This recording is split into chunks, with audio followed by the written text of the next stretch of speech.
تقول النبوءة أنه لا بد بعد انتكاسات الشعوب أن يخرج منهم قائد يقودهم نحو الانتصار، فتمضي الأمة خلفه نحو انتصارات متتالية. ففي عام 2022 جاء رجل زاهد يمشي بالنية، جمع حوله شبانا اختارهم بعناية فجعلهم فرسانا خلفه. بدأت فتوحاته في الإقصائيات، داع صيته بعد كل معركة فبايعه المغاربة. استمرت فتوحاته حتى بلغت بلاد العرب.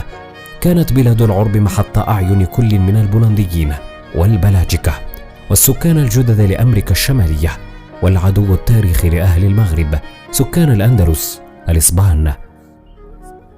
أطلق على الفاتح رأس المحامي تيمنا بشكل صلعته، وكان رأسه بقدر ما يلمع من قلة الشعر، يحمل أفكارا نجرة وخططا حربية لا تقود جيشه إلا للنصر، وعلى يده تهد القلاع. سلاحه النية وثقته بفرسانه. مر عبر بولندا وأسقط حصن البلاجكة، وأعاد الكنديين إلى ديارهم منهزمين، وطرد الإسبان، وهو الآن يأمل انتصارا آخر يضمه لفتوحاته المتوالية.